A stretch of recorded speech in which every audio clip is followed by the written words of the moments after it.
बिस्मिल्लाहिर्रहमानिर्रहीम। आज का जो यूनिट है वो एपिडेमियोलॉजिकल ट्रांजिशन के बारे में है। एपिडेमियोलॉजी में कल ट्रांजिशन किसको कहते हैं और ये क्यों इम्पोर्टेंट है एपिडेमियोलॉजी में, और हम इसका हमें जानना हमें क्यों ज़रूरी है, तो ये हम आज पढ़ेंगे। ऑब्जेक्टिव हमारे ये है कि define population changes and population pyramid, explain factor affecting population changes, dependency ratio, sex ratio, discuss changes in life expectancy and changes in age sex distribution, discuss changes in major cause of death changes and age sex distribution. तो हम इसमें population और population pyramid के बारे में पढ़ेंगे।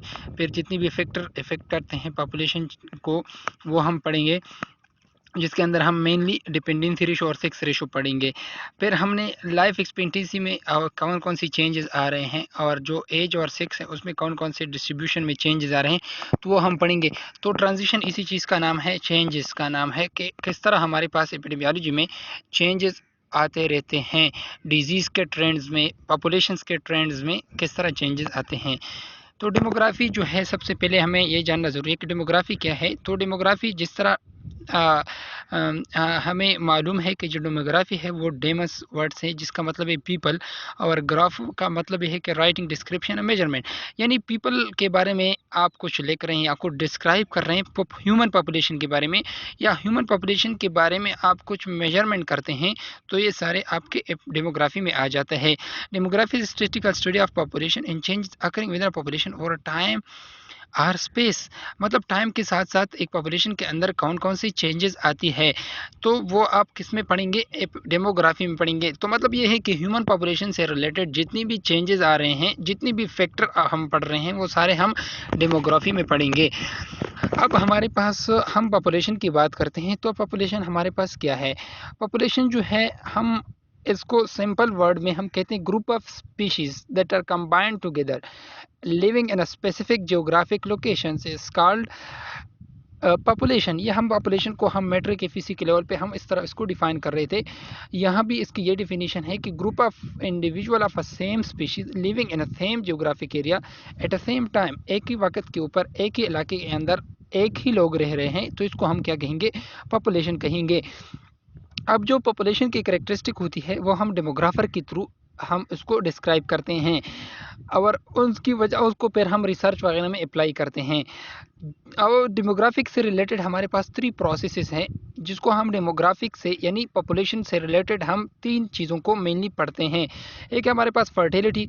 Fertility का मतलब है शरह पैदाइश, मोर्टिलिटी का मतलब है शरह अमवात, माइग्रेशन का मतलब है हिजरत। यानी इसमें फिर इन माइग्रेशन आता है और आउट माइग्रेशन आता है। तो ये जो 3 हमारे पास बेसिक हमारे पास प्रोसेस है, जो कि डेमोग्राफी को क्या करते हैं, डिटरमाइन करते हैं। अब पॉपुलेशन का बेसिक कंसेप्ट हमारे पास क्या है, there are only 2 way to enter population. अब ये तो सिंपल है कि हमारे पास किसी भी पॉपुलेशन के अंदर आने के 2 ही तरीके हैं। या तो कोई इसमें इन माइग्रेशन हो जाती है, मतलब कोई लोग उसमें आ जाते हैं, एंटर हो जाते हैं, या किसी की बर्थ हो जाती है। तो पॉपुलेशन में या पॉपुलेशन का हिस्सा होने के लिए आपके पास 2 ही तरीके हैं, एक है बर्थ और एक है इन माइग्रेशन। इस तरह से आपके पास उससे बाहर निकलने के भी 2 तरीके हैं। आप या तो आउट माइग्रेशन करते हैं, या आप जो है आपकी डेथ हो जाती है। तो इस पॉपुलेशन के अंदर इन होना या आउट होना, ये इनके 2 तरीके हैं। अब हम पॉपुलेशन डेंसिटी को जब हम पढ़ते हैं, डेंसिटी का मतलब है हम कहते हैं कि ये डेंस है और ये लेस डेंस है। इसका स्पेसिफिकली हम जो हम गैस सॉलिड लिक्विड की हम करेक्टरिस्टिक पढ़ते हैं, उनमें जो हम पार्टिकल की करेक्टरिस्टिक पढ़ते हैं, तो हम इसमें कहते हैं कि जो गैस मालिक्यूल होते हैं वो डेंस नहीं होते, मतलब उसकी डेंसिटी कम होती है। जो लिक्विड मालिक्यूल होते हैं वो ज़्यादा डेंस होते हैं, फिर सॉलिड सबसे ज़्यादा डेंस होते हैं। तो इस तरह हम पॉपुलेशन डेंसिटी को हम जब पढ़ते हैं, तो इसका मतलब यह है कि किसी खास एरिया के अंदर कितने ज़्यादा लोग रह रहे हैं। फॉर एग्जांपल, ये आपके पास 2 सर्कल दिखाए गए हैं। इनमें से एक सर्कल दोनों जो है, दोनों में इक्वल नंबर ऑफ़ पीपल है, लेकिन इनकी जो डेंसिटी है ये ज़्यादा है और इनकी डेंसिटी कम है। इसका मतलब यह है कि कम एरिया के अंदर, यहाँ पे एरिया आपके पास ज़्यादा है तो डेंसिटी कम आएगी। यहाँ पे एरिया आपके पास ज़्यादा है तो इसकी डेंसिटी कम आएगी, और यहाँ पे जो है उसका एरिया कम है तो उसकी डेंसिटी ज़्यादा आएगी। तो यहाँ पे पॉपुलेशन डेंसिटी मतलब हम कहते हैं कि ये पॉपुलेशन ज़्यादा डेंस है। इसका मतलब ये है कि किसी इलाके के अंदर मतलब ये कि मुख्तसर जगह के अंदर बहुत ज़्यादा लोग रह रहे हैं। फॉर एग्ज़ाम्पल अगर एक घर है, एक घर के अंदर 10 अफराद है, फिर दूसरा घर है उनके अंदर कितना है, वो एक केनाल के दोनों एक केनाल के घर है, एक में 10 अफराद है और एक में 5 है। जो जिसमें 10 है वो ज़्यादा डेंस होगा और जिसमें 5 है वो लेस डेंस होगा। अब हमारे पास पॉपुलेशन स्ट्रक्चर में क्या क्या आता है। The rate of natural increase birth death infant but life all effect the population structure of the country. तो जिस तरह हमने पढ़ा कि इन माइग्रेशन है, आउट माइग्रेशन है, आपके पास डेथ है, बर्थ है, ये सारी चीज़ें क्या करती है, इस तरह से इन्फेंट मार्टिलिटी है, अगर बच्चे ज़्यादा मर रहे हैं तो वहाँ पे पॉपुलेशन में फिर वही डेथ आ जाता है हमारे पास। लाइफ एक्सपेक्टेंसी मतलब अगर लोगों की उम्रें ज़्यादा है तो वो पॉपुलेशन में लोग ज़्यादा नहीं मरेंगे तो नहीं मरेंगे तो पॉपुलेशन ज़्यादा होगा वहाँ पे। तो ये तो अंडरस्टूड है आपके पास। The population structure of the country can be shown by population ऐसे पायरामिड। तो अभी हमारे पास हम अपने आप को आसानी के लिए या दूसरों को आसानी से समझाने के लिए हमारे पास क्या है, हम ग्राफ के थ्रू डेमोग्राफी जो एपिडेमियोलॉजी है या बायोस्टैटिस्टिक है, हम इसमें ग्राफ का यूज़ करते हैं। ग्राफ के थ्रू हम समझाते हैं कि हमारे पास एक्चुअली जो पॉपुलेशन पिरामिड है, 1 से एज 6 पिरामिड है, इसको हम किस तरह लिखते हैं। अब इसमें हम क्या करते हैं, 5 ईयर हम इसमें गैप रखते हैं और ईच ग्रुप में, और फिर परसेंटेज हम हर एक ग्रुप को अपना अपना परसेंटेज देते हैं। मैं इसका मिसाल देता हूँ, फिर आपको ये लाइंस जो है ये समझ आ जाएगी। अब पॉपुलेशन पिरामिड जो है उसका फ़ायदा क्या है, जिसको हम नेक्स्ट स्लाइड्स में पढ़ेंगे कि पॉपुलेशन पिरामिड, फिर हमने जिस प्रीवियस स्लाइड है वो भी आप लोगों को क्लियर हो जाएगा इसके साथ। तो ट्रेंड इन बर्थ रेट या आपके पास डेथ रेट है या इन्फेंट मर्टिलिटी या लाइफ एक्सपेक्टेंसी है, तो इनका हमें जानना क्यों ज़रूरी है। हम एपिडेमियोलॉजी में हम इसको क्यों पढ़ रहे हैं, इसको इसलिए पढ़ रहे हैं कि हमारे पास हमें पता चल जाए कि हमारे डिजीज़ बर्डन कितना है, हमारे पास जो है डिसेबिलिटी का बर्डन कितना है। अगर हमें ये इसका पता होगा तो उसके मुताबिक हम अपनी सर्विसेज दे सकेंगे, अपने सर्विसेज को प्लान कर सकेंगे। अब for example more home for an elder with an aged population, जिस तरह के फॉरेन कंट्रीज़ में ओल्ड एजेस में जो लोग रह रहे हैं, तो अगर ज़्यादा ओल्ड एज पॉपुलेशन ज़्यादा है तो उनके लिए ज़्यादा ओल्ड हाउसेस हम बनाएंगे।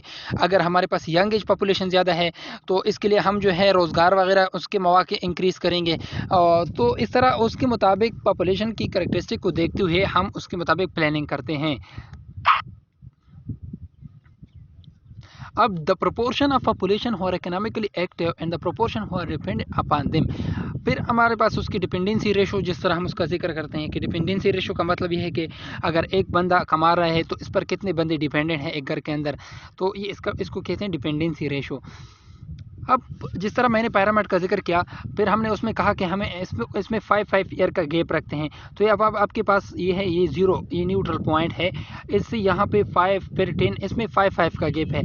फिर यहाँ पे परसेंटेज दिखाया, फिर यहाँ पे एज ग्रुप है कि इस 0 से लेकर 4 एज के ग्रुप में कि कितने लोग हैं किसी पॉपुलेशन के अंदर। फिर उसमें मर्दों को यहाँ पे अलग दिखाया गया है, औरतों को यहाँ पे अलग दिखाया गया है।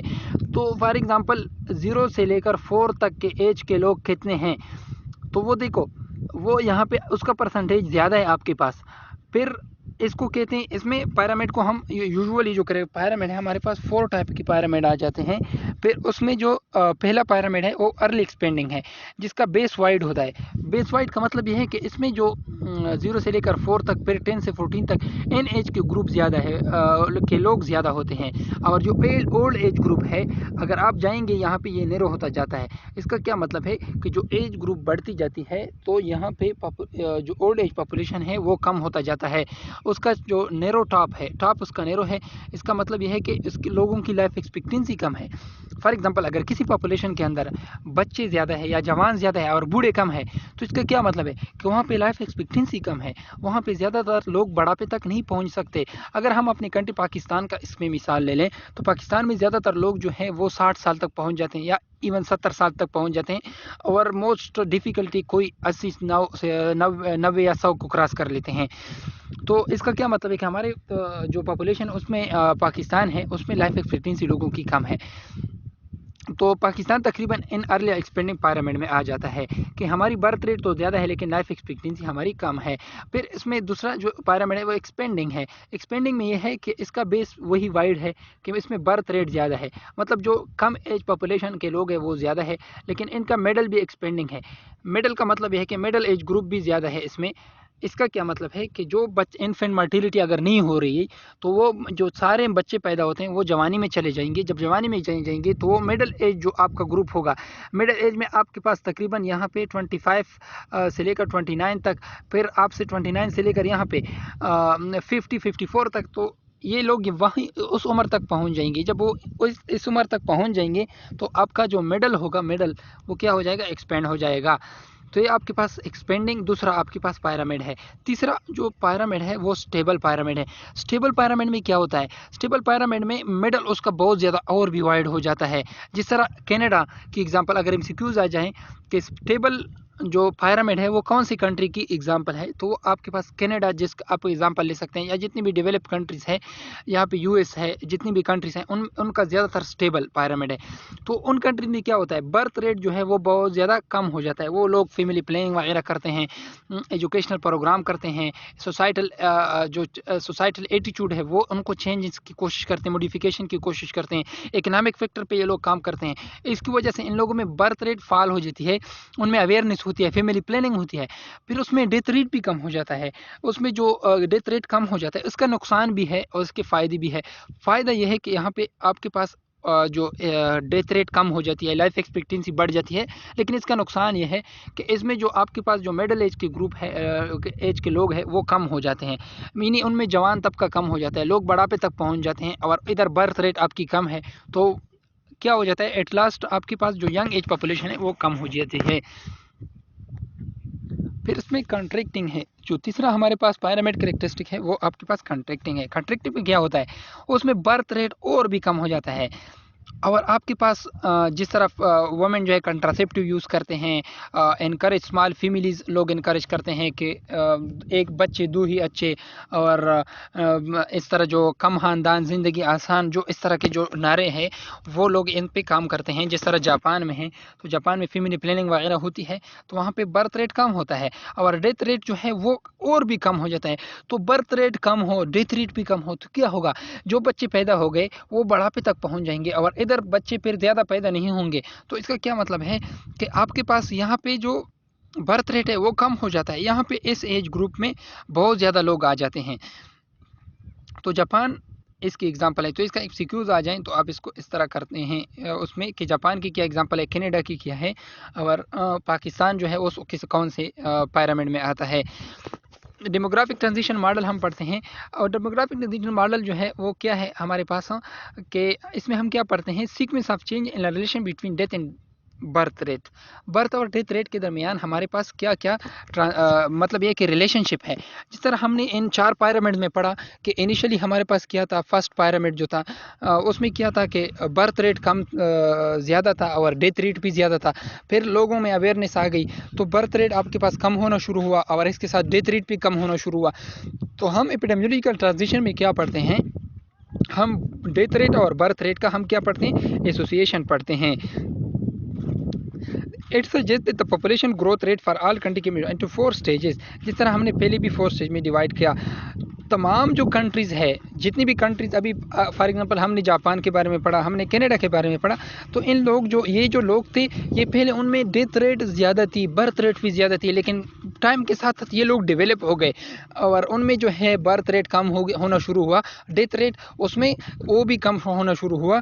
तो ये जो है कंट्रीज़, सारे कंट्रीज़ इन स्टेजेस से होके गुजरते हैं, फिर वो टॉप स्टेजेस पे आ जाते हैं, आइडल स्टेजेस पे आ जाते हैं। तो एपिडेमियोलॉजिकल ट्रांजिशन मॉडल में जिस तरह हमने स्टेज वन में हमारे पास क्या है, stage one pre industrial stage है कि जिसमें बर्थ रेट भी ज़्यादा होते हैं और इसमें डेथ रेट भी ज़्यादा होता है।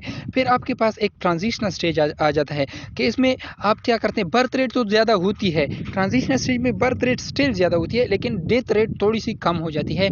इसमें क्या होता है कि हमारे पास मेडिकल एडवांसमेंट आ जाती है और मुख्तलिफ़ किस्म की चीज़ें